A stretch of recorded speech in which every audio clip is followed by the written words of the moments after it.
Le client inconnu s'est approché du bar, s'est installé sur un tabouret et a demandé une bière pression.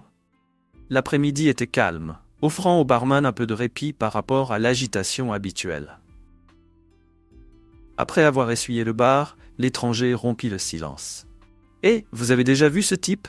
Il brandit son téléphone, affichant une image quelque peu granuleuse, manifestement prise à partir d'une autre photo. En guise d'encouragement, il a glissé un billet de $20 sur le comptoir. Le barman examina la photo, pinçant pour zoomer jusqu'à ce que le visage devienne net, bien qu'un peu flou. « Ça me dit quelque chose. Pourquoi cet intérêt ?» Il n'avait pas l'intention de mentir pour qui que ce soit, mais divulguer des informations sur une connaissance potentielle nécessitait une justification. L'inconnu croisa le regard du barman, pensif, et opta pour la franchise. « Il s'appelle David Howard. C'est mon beau-frère. Ma sœur, sa femme, le recherchent depuis longtemps. Ils se sont brouillés et il a disparu sans crier gare. Nous étions associés dans une entreprise commerciale et je n'ai eu vent des problèmes que lorsqu'il m'a laissé un message vocal m'invitant à ne pas le contacter. Depuis lors, elle et moi avons cherché à retrouver sa trace. L'individu que j'ai connu, qui pourrait être le même David, semble beaucoup plus âgé que sur la photo. Depuis combien de temps est-il absent ? Il est parti depuis environ 5 ans. La photo a été prise quelques années avant notre brouille. Le barman se remit à polir la surface du bar. Alors, qu'est-ce qui s'est passé ? Pourquoi est-il parti soudainement ? L'inconnu haussa les épaules. J'aimerais pouvoir vous le dire. David et moi étions colocataires et camarades de classe à l'université, et je le considérais comme mon meilleur ami, du moins de mon côté. Nous étudions tous les deux la gestion de la construction. Il a rencontré ma sœur, Stacy Carter, par mon intermédiaire, et ils ont commencé à sortir ensemble. Il marque une pause et soupire.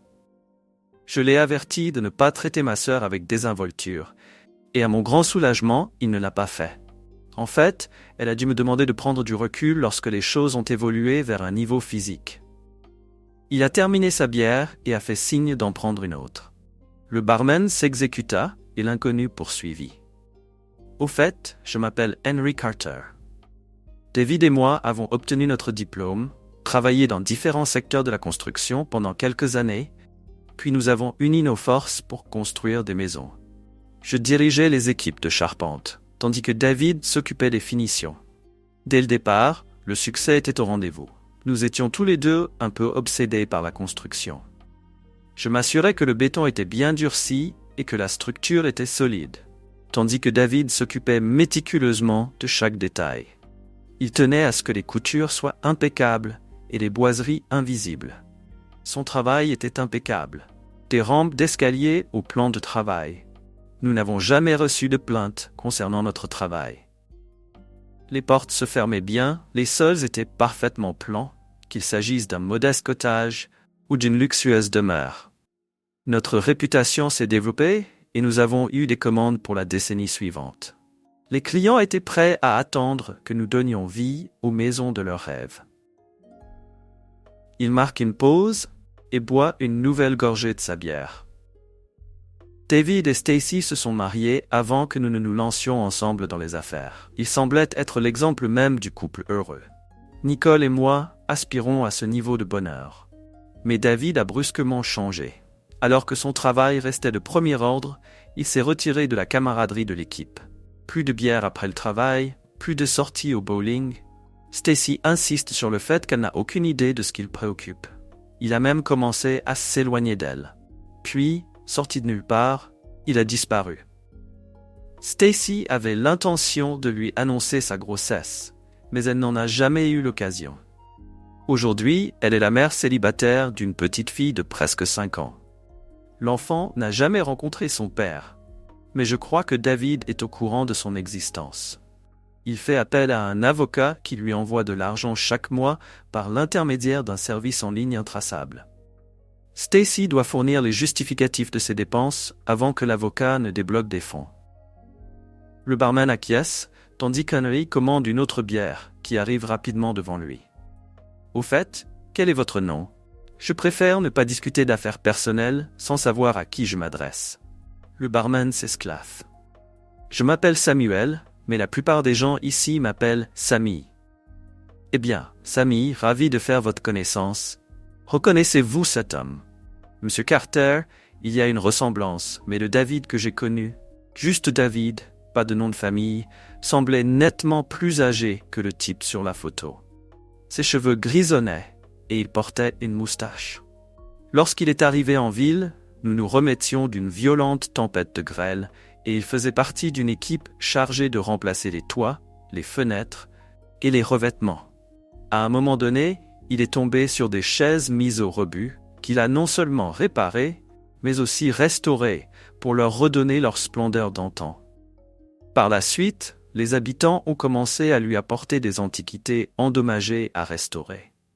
Aux dernières nouvelles, il avait un carnet de commandes qui s'étendait sur au moins 1 an. Henry acquiesce pensivement.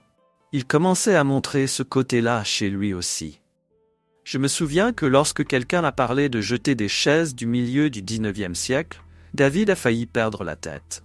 Il a expliqué au propriétaire l'importance historique de ces meubles, lui expliquant qu'ils avaient probablement traversé le pays dans des wagons couverts parce que leur propriétaire d'origine refusait de s'en séparer. Il a expliqué au propriétaire qu'il était irrespectueux de détruire une telle pièce d'histoire simplement parce qu'elle avait besoin d'être réparée, soulignant la valeur qu'elle aurait une fois restaurée. Il s'est arrêté pour boire une gorgée de sa bière, en riant. Vous savez, il a fait un travail tellement fantastique en restaurant ces chaises que le propriétaire les a immédiatement mises aux enchères et en a tiré une belle somme. Samy ne peut s'empêcher de demander « Cela a-t-il contrarié ce David que le propriétaire les vende ?» Henry secoue la tête. David s'est simplement dit que les nouveaux propriétaires apprécieraient les chaises et en prendraient soin comme il se doit. Il s'est simplement remis au travail en faisant ce qu'il fait le mieux. Prenant une longue gorgée de sa bière, Henry poursuivit.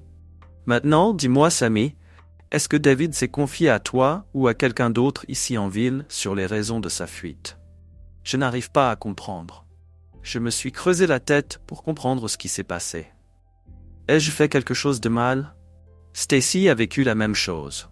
Nos familles ont toutes essayé de rassembler les pièces du puzzle. » Samy secoue la tête en retour. Le David qui est venu ici était calme et réservé. Il s'arrêtait pour boire une bière après le travail et repartait. De temps en temps, les gars le convainquaient de participer à une partie de billard ou de fléchettes. Mais c'est à peu près tout. Même les femmes essayaient de le tenter, mais il se contentait de montrer son alliance et de secouer la tête. Il marque une pause, réfléchissant au passé. Vous savez, il est arrivé ici il y a environ 1 an. Au début, quelques fauteurs de troubles ont tenté de le provoquer pour jauger sa réaction. Ils ont échoué lamentablement jusqu'à ce qu'un soir, l'un d'entre eux dépasse les bornes en tripotant Emma Johnson, qui n'en a pas voulu. Lorsque la police est arrivée, 3 d'entre eux soignaient leurs blessures sur le sol. David a à peine transpiré et s'en est sorti indemne. Il a failli être arrêté, mais Emma et la foule ont fait un tel tapage que les charges ont été abandonnées. Depuis, ces 3-là ne se sont plus montrés ici. Ils ne prennent même pas la peine de vérifier si David est dans les parages. Ils se contentent de s'éloigner et de trouver un autre endroit pour semer le trouble. Tout en essuyant son verre, Samy demande « Au fait, comment avez-vous réussi à retrouver ce David dans notre petite ville? Nous sommes un peu à l'écart des sentiers battus. » Avec un petit rire, Henry révèle un secret à Samy. David laisse toujours une petite marque sur les meubles qu'il répare. Un nouvel habitant de notre ville nous a fait visiter sa maison lors d'une pendaison de crémaillère, et j'ai remarqué un secrétaire particulièrement beau. Il a fièrement raconté son histoire, comment il l'avait découvert dans une vieille grange et l'avait fait restaurer de façon experte. Il n'arrêtait pas de parler de l'artisan qui l'avait restauré et de l'endroit où il l'avait trouvé. C'est alors que j'ai vérifié le dos de l'objet et que j'ai trouvé la marque de David. Elle m'a conduit jusqu'ici. J'espère qu'il est toujours là, mais j'ai déjà suivi d'autres pistes et il a généralement déménagé le temps que je le rattrape. Une fois, je l'ai raté de quelques jours, mais en général, il est parti depuis plusieurs mois. Il lance un regard plein d'espoir à Sammy. Alors, est-ce qu'il y a une chance que David soit encore dans les parages? Sammy continue de polir son verre, semblant réfléchir profondément. Eh bien, je ne l'ai pas vu dans le coin depuis quelques semaines. Tu devrais peut-être demander autour de toi. Quelqu'un l'a peut-être repéré. Il a tendance à se tenir à l'écart. Il a un vieux pick-up déglingué et une remorque assez grande où il range ses outils. Il pourrait être dans l'un des ranchs environnants, en train de travailler sur quelque chose et ne pas avoir le temps de passer prendre un verre. Posant le verre, Sammy s'appuie sur le bar. Maintenant, pardonnez-moi d'être indiscret, mais pourquoi exactement le cherchez-vous? Sa femme n'a-t-elle pas divorcé pour abandon? N'aurait-elle pas alors droit à la moitié de l'affaire, vous laissant continuer? Henry ne se laisse pas décontenancer. C'est un peu plus compliqué que cela. Lorsque nous avons rédigé notre contrat de société, nous avons inclus des clauses visant à protéger l'entreprise en cas de divorce. Ainsi, ma sœur devrait intenter une action en justice pour nous obliger à vendre l'entreprise et à partager le produit de la vente. En l'absence de David, je ne pourrais pas vendre même si je le voulais. Son avocat a une procuration limitée. Il ne peut donc pas autoriser la vente ou la modification de l'accord. Il fait signe d'aller chercher une autre bière et en boit une gorgée lorsqu'elle atterrit devant lui. En ce qui concerne le divorce, nous avons rencontré le même problème. Après environ 1 an, Stacy a demandé le divorce parce qu'elle avait commencé à voir quelqu'un d'autre. Ils sont allés au tribunal et le juge a décidé que puisque David envoyait régulièrement de l'argent, cela ne constituait pas un abandon. Le fait que David soit introuvable pour la signification des papiers ne constituait pas un motif suffisant pour divorcer. Nous avons engagé un détective privé dans un ultime effort pour le retrouver. Mais cela s'est avéré être une entreprise coûteuse et infructueuse. Ce n'est que lorsque je suis tombé sur un meuble occasionnel que David avait restauré que nous avons eu un peu de chance. Parfois, Stacy et Amanda, sa fille, suivent des pistes, mais la plupart du temps, c'est moi qui voyage. Cependant, les apparitions de David ont été rares au fil des ans. Henry but une nouvelle gorgée de sa bière, essayant de garder son calme, même si l'alcool commençait à obscurcir son jugement. Je sais que cela peut paraître égoïste, mais je veux aussi retrouver David et l'implorer de revenir. Je n'ai trouvé personne d'autre avec son souci du détail et ses compétences. Même si je me débrouille encore, ce n'est pas au même niveau que lorsque David s'occupait du travail de finition. Son expression est devenue solennelle. Tu as entendu l'histoire de la petite église dans le désert qui n'avait pas d'escalier pour accéder à la tribune du chœur? Sammy secoue la tête. Eh bien, cette église a été achevée sans accès à la tribune. Personne ne sait pourquoi. Peut-être la chorale utilisait-elle une échelle, étant donné le peu d'espace disponible pour un escalier. On a bien essayé de trouver un charpentier pour installer des escaliers, mais il n'y avait pas d'intérêt ou pas de fonds. L'idée resta en suspens jusqu'au jour où un vieil homme apparut avec un âne et quelques outils. Il ne demanda aucun paiement, mais exigea la solitude totale pour faire son travail. Lorsqu'il eut terminé, il disparut avec son âne dans le désert.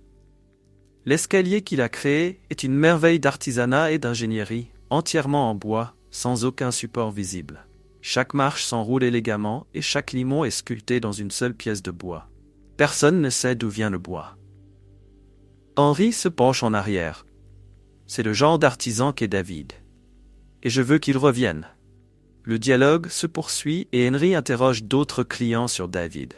Malheureusement, aucun ne peut fournir d'informations utiles. Tous se souviennent de l'homme tranquille aux cheveux grisonnants et à la moustache. Certains ont mentionné que leur David passait plusieurs semaines sans se raser, ce qui lui donnait une barbe poivre et sel. Henry semble en douter, insistant sur le fait que son ami et beau-frère a toujours été méticuleux quant à son apparence. Ses cheveux étaient courts et il était toujours rasé de près, même après de longues nuits passées à travailler sur des meubles. Après avoir commandé et dévoré un grand cheeseburger avec des frites pour le dîner, Henry a abordé la foule du soir avec des questions similaires. Pourtant, personne n'a pu confirmer que David avait déménagé, et personne ne s'est souvenu de l'avoir vu récemment. Quelques clients ont même quitté le bar brièvement pour vérifier, rapportant que la camionnette et la remorque de David avaient disparu du dernier endroit où il se souvenait les avoir vus.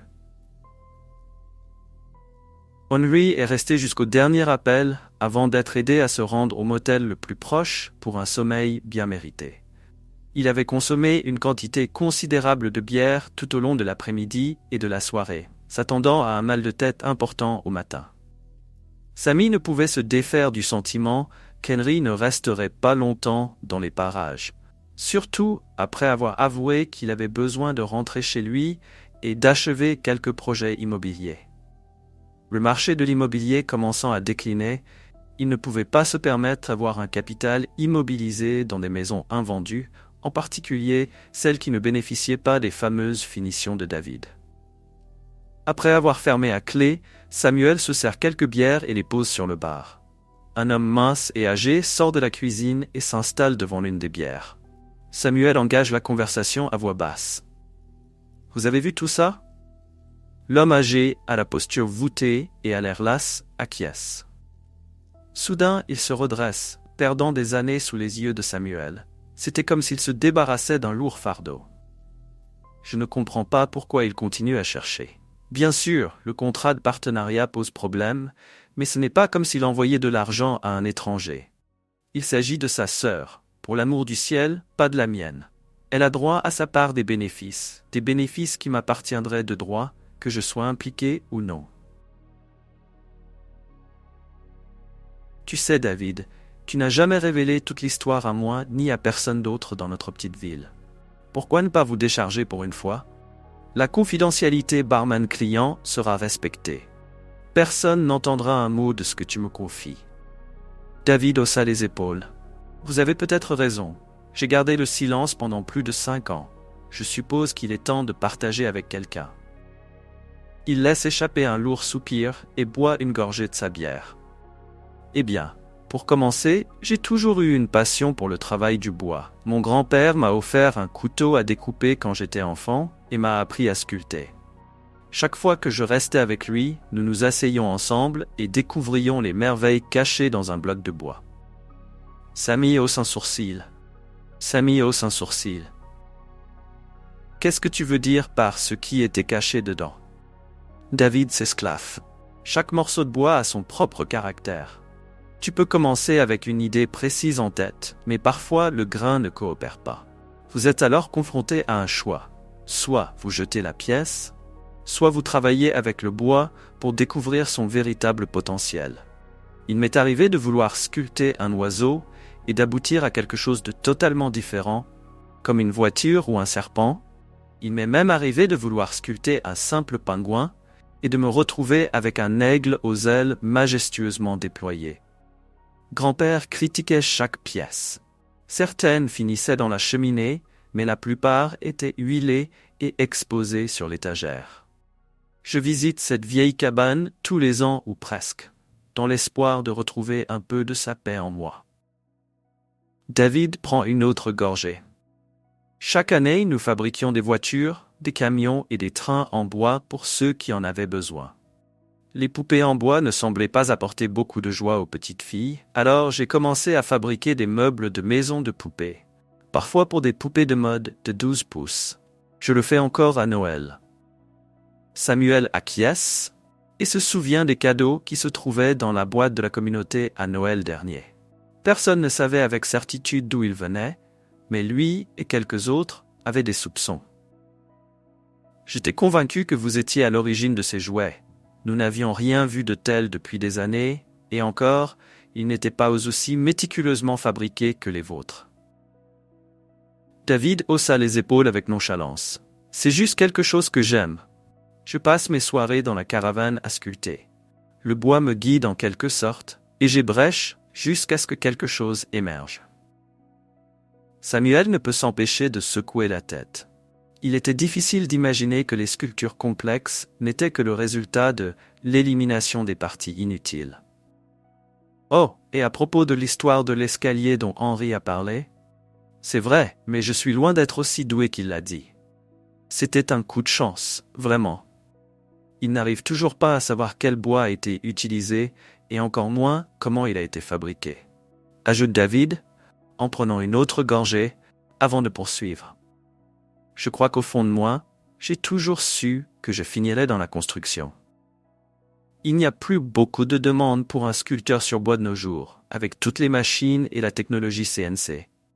Les machines peuvent faire un travail bien plus précis pour une fraction du prix, en pliant le bois à leur volonté. Je ne pourrais pas payer assez cher pour être compétitif, même avec la qualité que je mets dans mon travail de finition. Il pousse un profond soupir. L'université m'a permis de comprendre l'aspect commercial de la construction. Je possédais déjà les compétences acquises lors de mon apprentissage au lycée. Tout ce qui me manquait, c'était de savoir comment en faire plus qu'un simple moyen de gagner ma vie. Henri et moi, nous sommes croisés lorsque le destin a fait de nous des colocataires. Comme nos villes natales n'étaient pas très éloignées l'une de l'autre, nous faisions souvent le trajet ensemble pendant les vacances et les congés. C'est au cours de l'un de ces trajets que j'ai rencontré Stacy pour la première fois.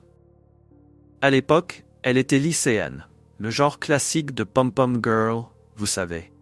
J'ai été séduit, mais je me suis abstenu de lui faire des avances jusqu'à ce qu'elle obtienne son diplôme 1 an plus tard.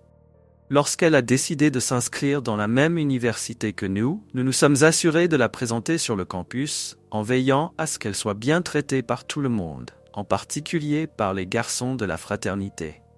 Nous avons tous deux joué le rôle de grands frères protecteurs.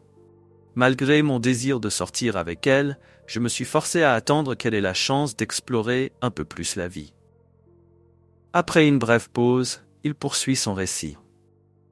Puis, au cours de sa première année, un soir, elle m'a confronté, exigeant de savoir quand j'avais l'intention de l'inviter à sortir.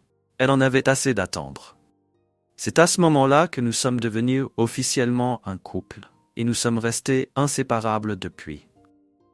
Après avoir obtenu mon diplôme, j'ai trouvé un emploi dans le secteur de la construction, dans la même ville que notre alma mater, afin de rester proche d'elle. Nous avons partagé un appartement confortable, juste à côté du campus, jusqu'à ce qu'elle obtienne son diplôme d'enseignante. Samuel ne peut s'empêcher de demander « Et Henry ?» Nous avons longuement discuté de notre futur partenariat, mais nous savions que nous devions d'abord établir nos réputations. Henry est retourné dans sa ville natale et a décroché un emploi de charpentier dans une grande entreprise. Il a travaillé sur des projets commerciaux et résidentiels, a acquis une expérience précieuse et a rapidement gravi les échelons pour devenir chef d'équipe. Pendant ce temps, j'ai suivi un parcours similaire dans une entreprise plus petite, en me concentrant sur les travaux de finition.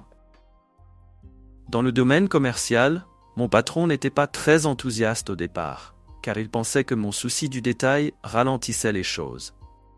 Mais une fois qu'il s'est rendu compte que nos clients ne se plaignaient pas d'un travail bâclé, il s'est détendu. David secoue la tête, se remémorant la suite de l'histoire. Après que Stacy a obtenu son diplôme, nous nous sommes mariés et avons déménagé dans sa ville natale.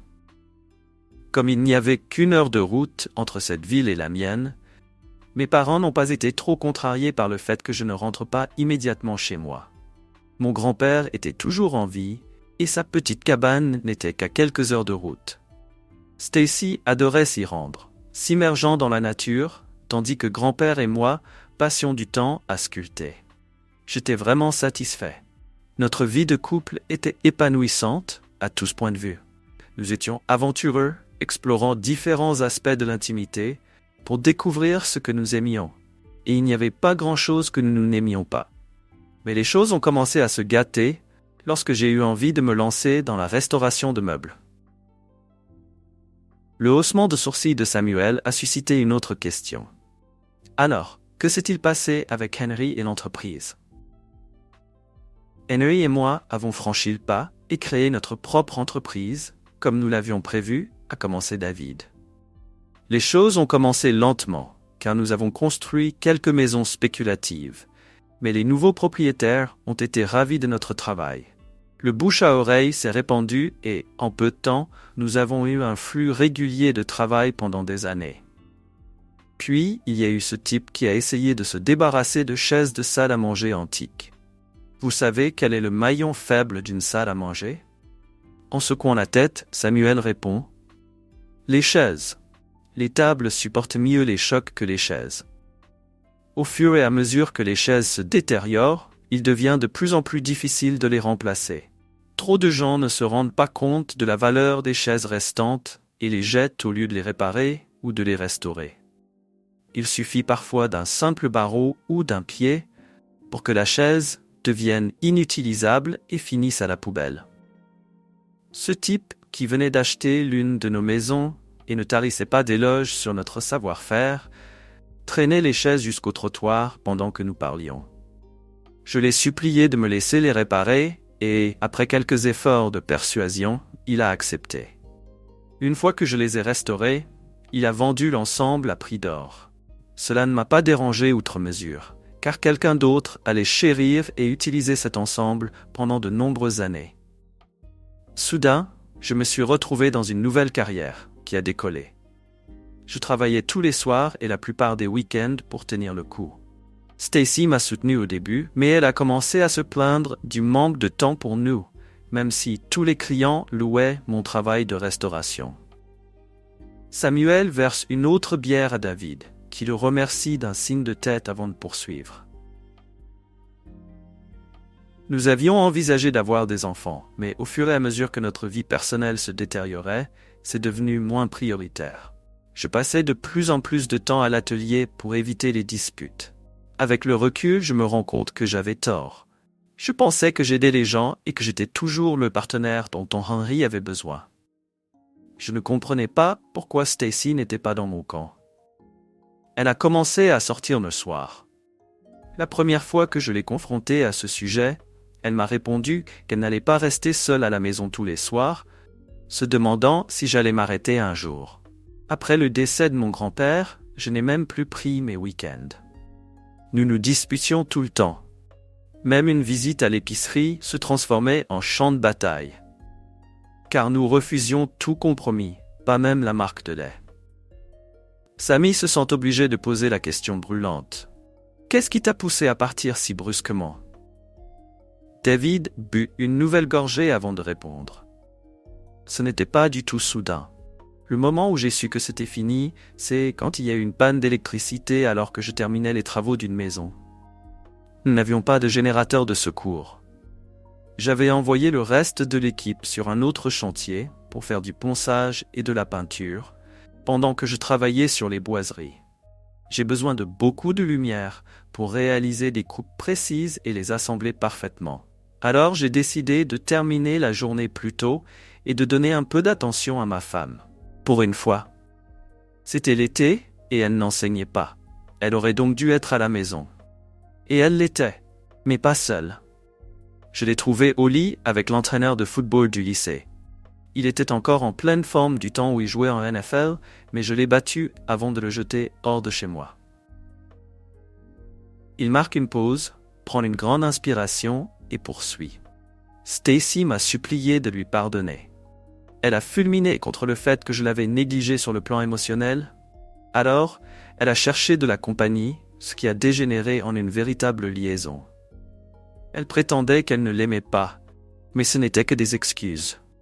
J'ai emménagé dans le petit appartement situé derrière mon atelier, et sur son insistance, nous avons prétendu publiquement que nous étions toujours heureux en ménage. J'espérais que nous pourrions sauver les choses, mais j'avais prévu des plans de secours au cas où. J'ai commencé à placer mes revenus provenant de la restauration de meubles sur un compte auquel elle n'avait pas accès. Je lui ai également dit que nos affaires avec Henry connaissaient quelques difficultés, et j'ai détourné une partie de ses revenus vers le compte de meubles. Cela a fonctionné pendant un certain temps, jusqu'à ce qu'elle en parle lors d'une réunion de famille, et Henry m'a involontairement sapé en niant tout ralentissement des affaires. « Pourquoi n'avez-vous pas simplement divorcé ?» demande Sammy. « J'y ai réfléchi, » répond David. « Mais elle aurait pu forcer la vente de l'entreprise pour réclamer sa part de ma participation, ce qui aurait nui à Henry. Sans enfants, nous aurions dû vendre la maison et l'atelier pour répartir les biens équitablement. » J'aurais dû recommencer à zéro ailleurs, avec mon activité secondaire. Puis je l'ai entendu dire à son petit ami au téléphone qu'elle était peut-être enceinte et qu'elle me désignerait comme le père, ce qui me lierait pour de bon ou exigerait une lourde pension alimentaire. C'est à ce moment-là que j'ai revu notre accord de partenariat, que j'ai donné une procuration à mon avocat et que j'ai ouvert un compte de dépenses pour le bébé. J'ai laissé derrière moi mon alliance, mon téléphone portable et mon nouveau pick-up, et j'ai tout simplement quitté les lieux. Je savais que je pourrais trouver du travail dans la construction presque n'importe où. Je n'ai pas pris la peine de changer d'identité ou de me cacher, j'ai simplement déménagé de ville en ville. Avec un pays aussi vaste et une population aussi innombrable, si vous êtes prudent et que vous évitez d'attirer l'attention, vous pouvez vous fondre dans la masse pendant des années. Et le marquage des meubles, n'est-ce pas un risque? Samy insiste. David haussa les épaules. C'est un petit risque. La plupart des meubles que je restaure restent dans la région. Il n'y a pas de frais de transport puisque je n'achète pas et ne vends pas. De temps en temps, quelqu'un qui déménage peut faire l'éloge de mon travail. Mais si je déménage sur une courte distance, le risque diminue. Je suis vraiment humilié que personne ici ce soir ne m'ait exposé. Même si beaucoup m'ont vu récemment, ils ont tous accepté en silence de s'en tenir à votre histoire, selon laquelle j'ai été absent pendant un certain temps. Personne n'a même informé Henry de mes allées et venues. Ils ont simplement confirmé mon absence. En fait, j'ai loué un vieil entrepôt à la périphérie de la ville, et mon camion est garé à l'intérieur. Je vais à pied partout où j'ai besoin d'aller. Si Henry reste assez longtemps, je devrais décider s'il est temps de passer à autre chose. Mais avec des taux d'intérêt en hausse et un marché immobilier qui montre des signes d'aplatissement, je doute qu'il puisse se permettre de rester et même d'enquêter sur les ragots qu'il pourrait entendre.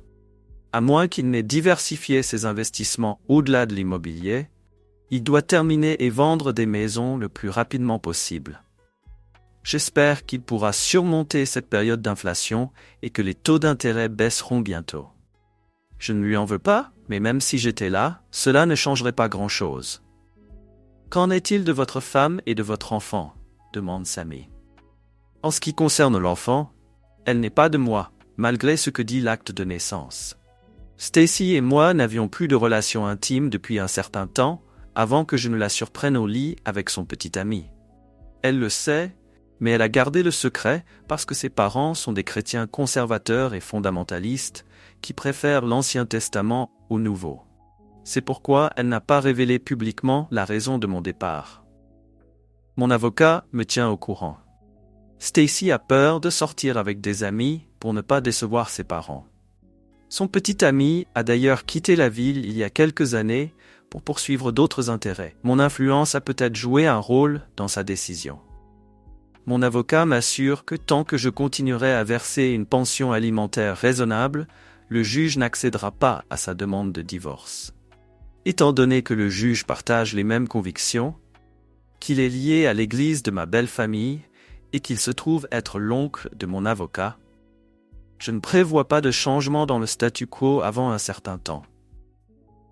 J'ai cessé de payer la maison, mais elle ne peut pas la vendre et doit donc se débrouiller pour garder un toit au-dessus de la tête de son enfant. Étonnamment, ma belle famille n'est pas au courant de mon rôle dans l'échec du mariage. Je leur ai envoyé une lettre après avoir quitté la ville, les informant de l'infidélité de Stacy et leur demandant de ne pas lui révéler ce qu'ils savaient. Assumant une part de responsabilité dans l'échec du mariage, je leur envoie de l'argent pour qu'ils le prêtent à Stacy afin qu'elle puisse continuer à payer les mensualités de la maison. Dans 10 ans, la maison sera payée. Samuel persiste. N'êtes-vous pas cruel envers votre femme? Vous l'avez essentiellement piégée, l'empêchant d'aller de l'avant. Combien de temps comptez-vous la punir? Samuel, laisse-moi te poser une question, rétorque David. M'as-tu déjà vu avec une autre femme? Depuis que j'ai découvert l'infidélité de ma femme, je purge la même peine qu'elle. Si jamais je développe des sentiments pour quelqu'un d'autre, je demanderai à mon avocat d'envoyer les papiers du divorce et de la libérer. En attendant, ou jusqu'à ce qu'elle confesse ses péchés à ses parents et décide d'aller de l'avant avec quelqu'un d'autre, nous sommes tous les deux coincés dans ce purgatoire. Samuel a pris conscience de la situation, comme en témoigne son expression. « Tu l'aimes toujours, n'est-ce pas ?» David acquiesce solennellement. « C'est mon fardeau. Malgré toutes les années de labeur, laver la vaisselle, cuisiner et faire de la construction, et malgré ce qu'elle m'a fait, je l'aime encore et je la désire. Je refuse de la dénigrer, même après sa trahison. On me traitera peut-être de cocu ou d'incapable, mais cela ne change rien au fait que je l'aime toujours. Pourquoi ne pas ravaler votre fierté et rentrer chez vous? Accepter l'enfant comme le vôtre et reprendre votre vie en main ?» suggère Samuel. Quelques fois par an, je lui envoie un email à partir d'un compte jetable. Ses réponses sont généralement remplies de colère à mon égard. Jamais elle ne s'est excusée pour ses actes. Elle ne montre aucun remords. Elle a essayé de me culpabiliser en disant que son père manquait à notre enfant, mais je l'ai fait taire en la menaçant de révéler la vérité sur la paternité de l'enfant à sa famille et à ses amis. Bien qu'elle fasse des déclarations d'amour, ses messages trahissent ses paroles. Elle ne se repent pas et nous continuons à souffrir tous les deux. David termine son vers. « Je ne suis pas heureux, mais je ne suis pas malheureux non plus. Je gagne suffisamment pour m'en sortir, même si c'est de façon frugale. J'envoie de l'argent pour les soins d'Amanda et j'économise pour l'avenir. Je suis satisfait. Même si Henry revenait maintenant et essayait de me forcer à revenir, il n'y parviendrait pas. C'est l'une des libertés de vivre dans une société libre. Vous avez des obligations, comme les impôts, mais personne ne peut vous forcer à vivre là où vous ne voulez pas. Je suis libre d'apporter mon aide après une tempête et de passer à autre chose. Je suis libre de restaurer des meubles anciens et libre de retrouver l'amour si je le souhaite. » David se lève du bar. « Bonne nuit, Samuel. Que la paix soit avec vous. Peut-être nous reverrons-nous, ou peut-être pas. » Merci d'avoir regardé cette vidéo jusqu'au bout. Si vous l'avez appréciée, abonnez-vous à la chaîne et donnez un like à cette vidéo. À bientôt!